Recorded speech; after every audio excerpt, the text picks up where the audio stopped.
This is A Voice, a podcast with Dr. Gillyanne Kays and Jeremy Fisher. This is A Voice. Hello and welcome to Golden Nuggets for the week of March the 28th.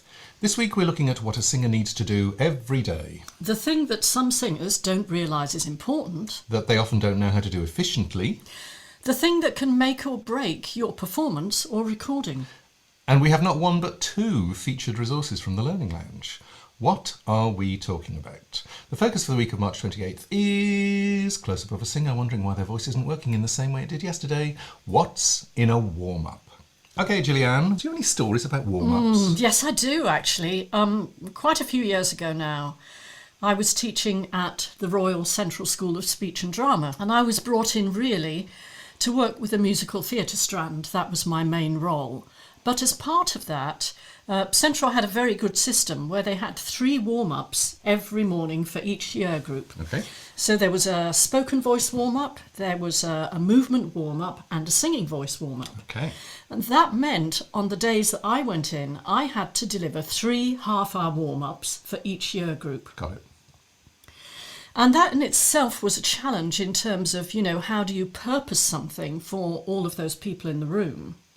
Plus, I'm just going to say, and I loved my musical theatre group, they complained about me after several weeks because they said that the warm-ups I was doing weren't complicated enough. Oh, yeah, okay. Yeah, they were used to doing Bella Signora and all sorts of scales. And we already know how I feel about Bella Signora. And I was doing noises, small sounds, big sounds, voiced fricatives and things like that. Yep. Stuff that was really targeted to vocal function. Yep.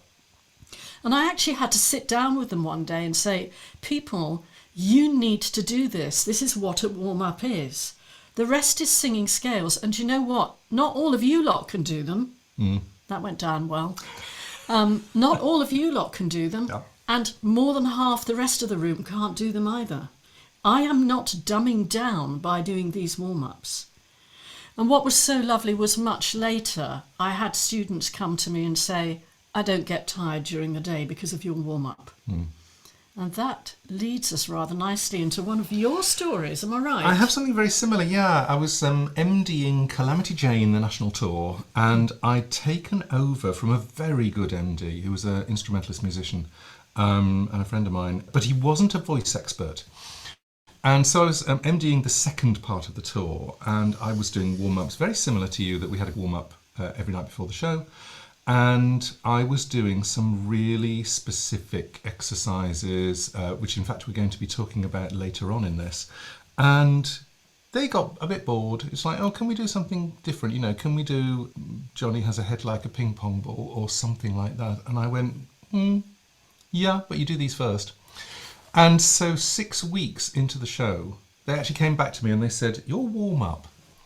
When we were doing the show last time, we were hoarse at this point in the run. And we all have great voices. And I said, yes, that's because you're doing techniques that match the show that you're doing. I'm not doing generic scales in exactly the same way. I don't believe in generic scales because generic scales really don't do much for you, whereas the really specific targeted exercises do a lot. Can I talk a bit more about customised warm-ups? You can. Is that all right? You can. Kind of previous to working at the Royal Central School of Speech and Drama, I taught for 12 years at the East 15 Acting School. I bet that was a challenge. It was really, really interesting because there were a lot of actors there who just didn't want to sing and who were, very scared of singing.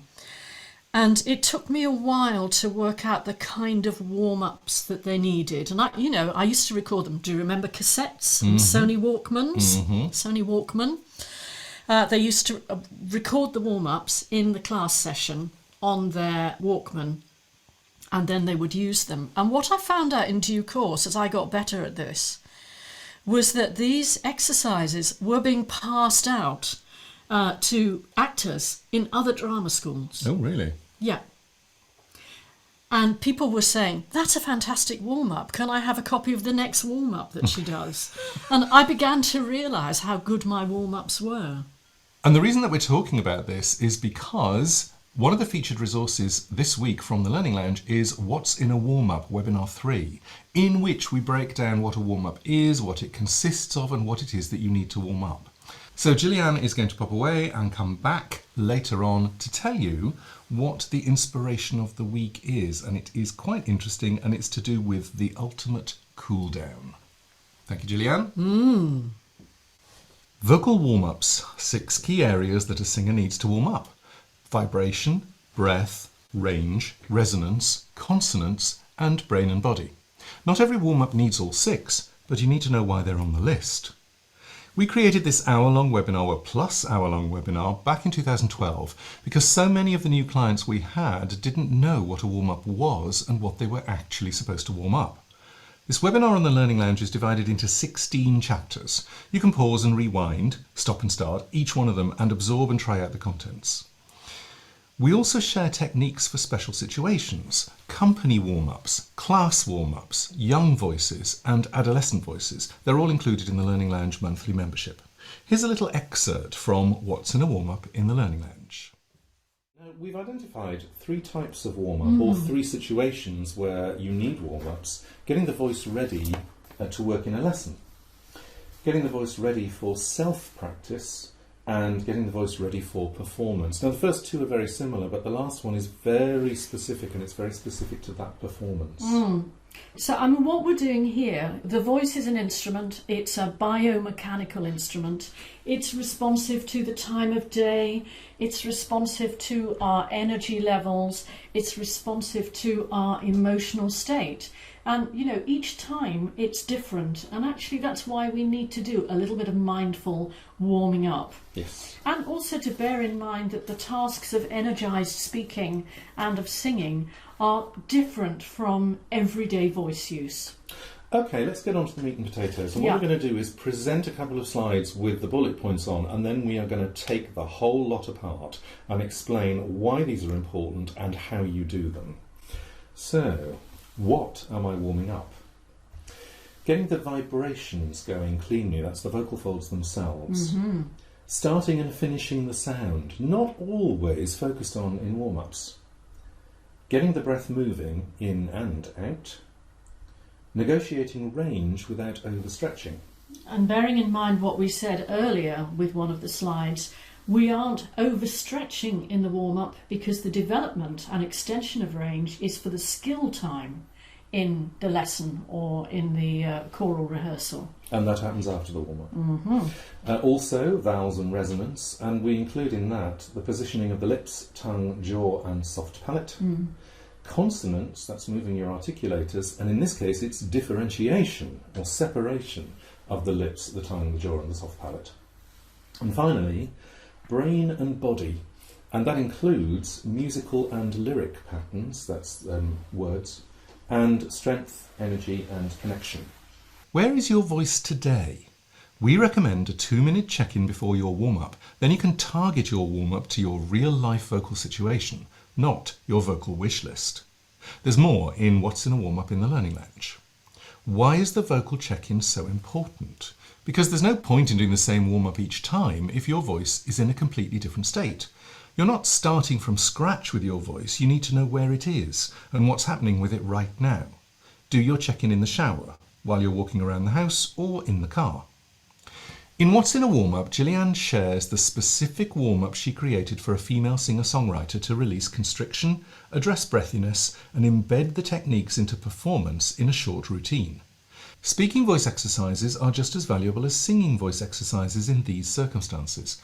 Listen to the beginning of this case history here.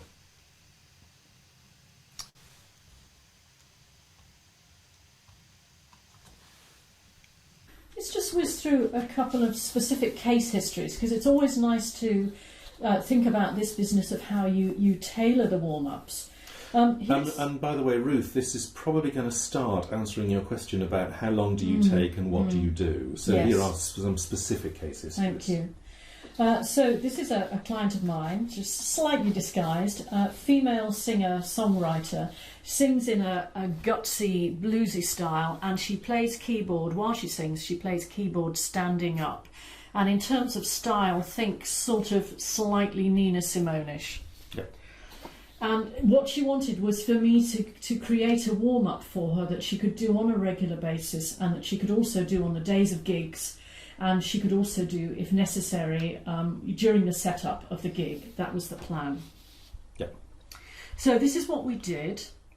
We started with, the targets. Thanks, Jeremy. Yeah. So the targets, because of this singer's specific issues, were to release constriction. That's too much activity in the false vocal folds, and to address vocal fold contact issues, because she was slightly breathy. She had a bit of posterior glottal chink, I thought, and to embed these essential techniques into performance. Yeah. Got another bullet there? No, that's it. No, that's it. Okay. So here's what I created for her. The warm-up started with our friends, the voice fricatives, and moving into energised, hey, hi, hello. This was important because it's a kind of target energy for the style of singing that she was using, mostly singing in chest register and quite heavy-duty energy. But I also alternated that with smaller sounds, so that she wasn't overworking the vocal folds in terms of volume. And she needed to kind of calibrate between those two energy levels as part of the warm-up. And you're probably looking at about a minute or 2 minutes maximum. Yeah, once the for doing warm-up's been taught. Yeah. And I spent almost a whole lesson teaching the techniques for this warm-up and then re-recording it at the end, and it was only about a 10-minute routine. Yep. And then our next step was to move from the voice fricatives. She likes doing the z sound into vowel sounds, still not sung, and doing things like za, za, za. So we're starting to get pitch glides, we're connecting with the breath, we're getting those vibrations going so that she could keep targeting those things. Yep. And also building in a little bit of range. Now to release constriction, that was her next one. Yep. We did a little bit of quiet chuckling, just doing a little and that worked well for her. But then following that with a silent breath. So moving from a chuckle to silent breath, and then just beginning to sing single pitches, for example, like ah or so that she could be sure the vocal folds were coming together without constriction. Yep. Then we have to start taking it into the performance environment. So she would stand at the keyboard. In the lesson I had her standing at the piano, and she was to play chords, simple chord sequences that she might typically use in some of the songs in the gig, and just to start riffing around on single notes that she might be singing within those chord sequences, and starting to build little melodic patterns built on the chord sequence, and alternating between the quiet sounds initiated with the and then into the za sounds. She was sort of beginning to embed everything into singing the songs, and then finally repeating that sequence but moving into some lyrics from the upcoming gigs, maybe on a single note initially, maybe on 3 discrete notes in the range, and then finally playing the chord and singing the first line of the song that she'd be doing in the gig. And what she reported after doing this for about, it was 2 or 3 weeks that she was working this on a regular basis, she said, my voice is less wrecked after gigs. Absolutely.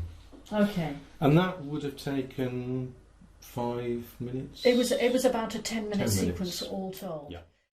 We don't do breath exercises in vocal warm-ups without sound, because as soon as we start phonating, the breath stream changes. Check out the difference between breath work for awareness and breath work for vocal warm-ups in the breath awareness lesson plan. We created these lesson plans for the working teacher. You can use them in your studio, online, in groups, or one-to-one. When you're working with groups, you'll have students at different levels of ability and understanding. Each lesson plan is written with that in mind, so there are differentiated learning outcomes and learning objectives built into them. We have 5 lesson plans available immediately in the Learning Lounge: breath awareness, coordinating breath and tone, exploring range, taking text into song, and exploring legit ballad singing. For instance, how does moving the lower abdominal wall help to generate effective subglottal pressure?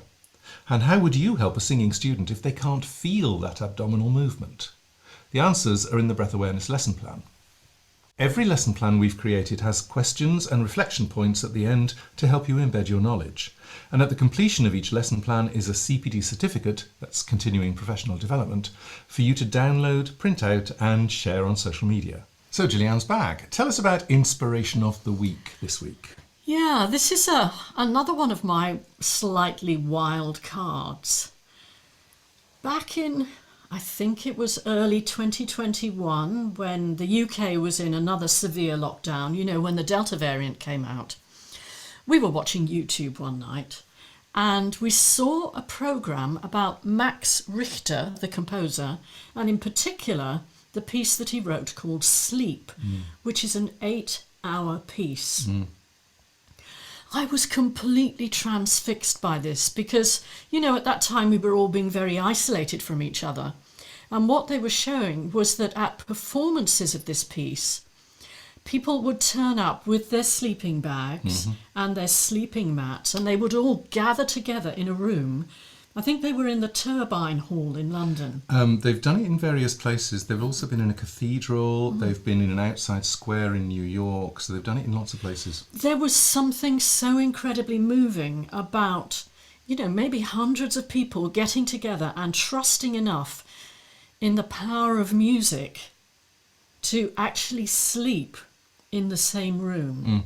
It was, I don't know, it just really moved me to tears. It's also the idea that you are given permission to fall asleep during a concert. I mean, that is just outrageous and brilliant. I loved it. And in fact, it was broadcast on BBC Two, I think. And I thought, oh, you know, we'll start watching it. I ended up watching it for 5 hours, which is something I just don't normally do. And in fact, we got the recordings of it and we have used them ever since. Yes, I mean, I can remember saying to you, I need this music in my life right now because of the, you know, the heart challenge. I think I'd just had my first heart procedure. And what I could hear was that, you know, this slow heart rate actually underpinning almost all of the music. It really is the ultimate chill out. So if you're feeling very stressed, or you just want to switch off a bit and you're finding it hard to do that, put your headphones on and listen to Sleep. And you will find your breathing changes and your mood changes and you'll chill out. Sometimes I even hum along with it. Well, in fact, I've gone further in that sometimes when we're away, because we do occasionally travel away now, I've taken it with me with little speakers and I've left it on very quietly in the hotel room all night. And it is lovely to sleep to. Thank you, Gillyanne. That's My great. pleasure, my pleasure. Hey.